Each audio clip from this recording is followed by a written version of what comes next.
야단매화를 찾아주셔서 진심으로 감사합니다. 구독과 좋아요, 알림 설정 꼭 부탁드립니다. 지금부터 재미있고 흥미로운 야담 이야기 시작하겠습니다. 옛날에 어느 재상이 평안도 관찰사로 근무하던 시절의 일이었다. 그에게는 달구라는 아들이 있었다. 달구는 13살에 용모가 빼어나고 재주가 많은 아이였다. 재상은 아들을 유별나게 아낀다는 소리를 들을 만큼 특별히 사랑했다. 그래서 비슷한 또래의 재주 있는 기생 연하라는 아이를 뽑아서 아들에게 소개시켜 주었다. 연하는 달구가 시문을 짓고 서화 그리는 일을 옆에서 도맡았다. 두 사람은 1년 넘게 지내면서 서로에 대한 애정이 깊어졌다.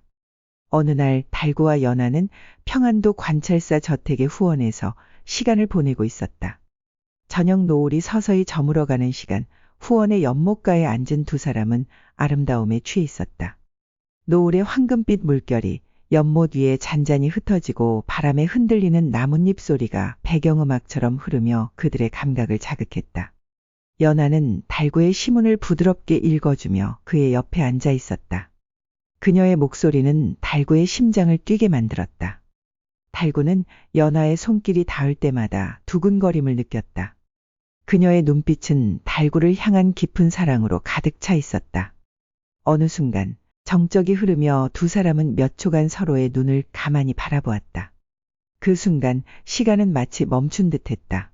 그 후로도 달구와 연하는 함께 많은 시간을 보내며 서로를 더욱 사랑하게 되었다. 그러나 혼이 날 나이가 되자 두 사람은 이별을 해야 했다. 재상은 과거 공부를 위해 달구를 한양에 있는 집으로 보냈기 때문이다. 하지만 당시 집이 안정되지 않아 달구는 공부에 집중할 수 없었다. 재상은 하는 수 없이 서책을 싸서 달구를 절로 보냈다. 그러나 달구는 절에 들어간 지 두어 달쯤 지나자 예전에 함께 지내던 연하 생각이 나서 참을 수 없었다. 결국 어느 날 혼자 절을 나와 관서 지방으로 연하의 집을 찾아갔다. 그런데 연하는 없고 늙은 어머니만 있었다. 어머니는 달구를 알아보지 못했다. 달구는 자신을 소개하고 연하가 어디 있는지 물었다. 연하의 어머니가 대답했다. 연하는 고을 사또의 수청을 들고 나서부터는 밖으로 나오지 못하고 있다오. 멀리서 이렇게 고생해서 왔는데 연하는 만날 수 없을 것 같소이다. 달구는 낙담하며 말했다. 제가 이렇게 먼 길을 달려와 한 번도 보지 못하고 그냥 돌아간다면 오지 않은 것만 못합니다. 부디 이런 저를 위해 얼굴이라도 한번 보게 해주십시오. 그러면 어르신의 은혜를 평생 잊지 않을 것입니다. 연하의 어머니가 말했다. 겨울이라 눈이 내리면 성 안의 백성들이 군영에 들어가 눈을 치운다오.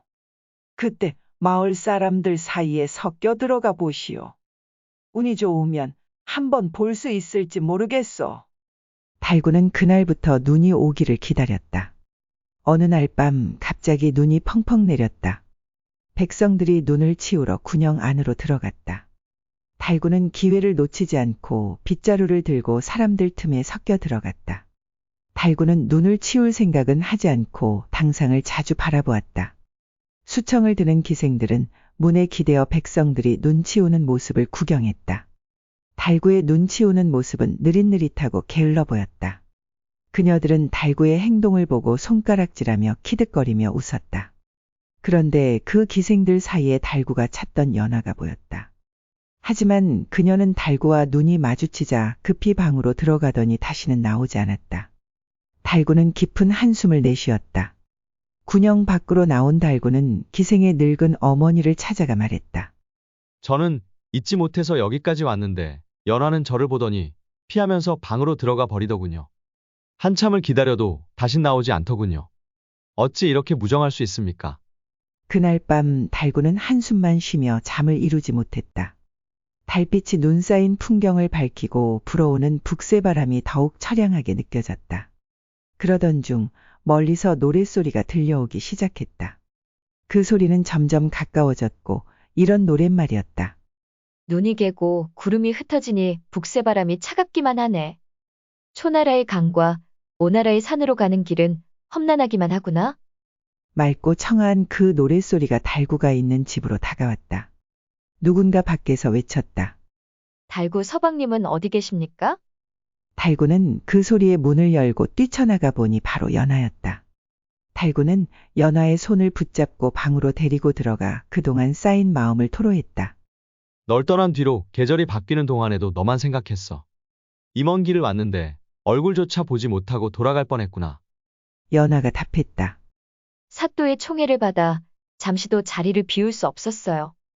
하지만 서방님이 오셨다는 소식을 듣고 도저히 오지 않을 수 없었어요. 죽은 아버지의 제삿날이라고 거짓말을 하고 겨우 하룻밤 시간을 얻었어요. 날이 밝으면 다시 돌아가야 해요. 오늘 밤이 우리에게 주어진 유일한 시간이니 너무 안타까워요. 지금이라도 우리 둘이 몰래 도망쳐서 부부로서 행복하게 살 수 있다면 얼마나 좋겠어요. 서방님은 어떻게 생각하세요? 달구가 답했다. 내 말이 맞다. 그렇게 하자. 연하는 괴짝을 열어 그동안 모은 금과 비단 옷들을 정리해 짐을 쌌다. 그리고 늙은 어머니에게도 알리지 않고 달구와 함께 한밤중에 도망쳤다. 두 사람은 은산 땅에 도착해 작은 집을 얻었다. 가지고 온 재물을 팔아 생활을 시작했다. 하루는 연하가 달구에게 말했다. 우리 이렇게 함께 도망쳐서 살고 있으니 소원을 이룬 셈이지만 이대로 계속 지낼 수는 없어요. 서방님은 재상의 자제로서 이렇게 비천한 저와 함께 부모를 등지고 숨어 사는 것은 큰 죄악이에요. 이렇게 살다가는 장차 세상에서 당당히 설 수 없을 겁니다. 달구는 무언가 깨달은 듯 물었다. 그러면 어떻게 해야 좋겠어? 연하가 답했다. 반드시 과거에 급제하여 속죄해야 합니다. 서방님이 이전에 잊지 못한 것은 무엇인가요? 다음 날 연하는 서책을 사와서 달구에게 글 공부를 권했다. 달구가 잠시라도 공부를 게을리하면 연하는 반찬의 가짓수를 줄였다. 그렇게 몇 년간 달구는 학문에 정진했다. 어느 날 연하가 달구에게 물었다. 서방님, 지금 본인의 지식으로 과거 시험 문제를 풀 수 있겠습니까? 달구가 답했다. 문제를 풀 수 있을 것 같긴 한데 과거 시험의 형식을 알지 못해 걱정이요. 그러자 연하가 글을 잘 쓰는 사람들의 문장과 최근 과거 시험 문제들을 구해다 주며 말했다. 이것들을 참고하여 연습해 보세요. 이후 달구는 몇 년을 더 공부했다. 마침내 그는 모든 과거 시험 형식인 시, 부, 표, 책, 논, 의를 능숙하게 지을 수 있게 되었다. 원래 재능이 뛰어났기에 가능한 일이었다. 연하는 달구가 쓴 글을 문장력이 뛰어난 사람들에게 보여주었고 그들은 모두 칭찬을 아끼지 않았다. 마침 대비직과를 실시할 날이 다가오자 연하는 달구에게 말했다. 이제 과거를 보셔도 되겠습니까? 달구가 대답했다. 충분합니다. 이에 연하는 여비를 마련해 달구를 한양으로 보냈다. 달구는 여관에 머물다가 시험날 새벽에 다른 응시자들과 함께 과거장에 들어갔다. 달구는 시험 문제를 보자마자 단숨에 글을 써내려갔다. 그의 글은 완벽에 가까울 정도로 훌륭했다. 달구는 응시생 중에서 가장 먼저 답안을 제출했다. 마침 달구의 아버지가 시험관으로 참석하고 있었는데 그 시험지를 보고 가장 뛰어난 것으로 생각해 따로 보관해 두었다. 임금도 그 글을 보고 칭찬을 아끼지 않았다. 임금은 응시생이 누구인지 모른 채 시험지를 자세히 살펴보았다. 그런데 응시생의 아버지 이름이 시험관인 재상의 이름과 같지 않은가. 임금이 즉시 재상을 불러 말했다. 경의 아들이 급제했네. 임금은 시험지를 건넸다. 재상이 시험지를 보니 아버지 이름이 자신과 같고 직함이 전평안 관찰사로 되어 있었다. 재상은 그걸 보고 하염없이 눈물을 흘렸다. 그 모습을 이상하게 여긴 임금이 까닭을 물었다. 그러자 재상이 엎드려 말했다. 제게 아들이 하나 있었으나 죽은 지 10년쯤 되었습니다.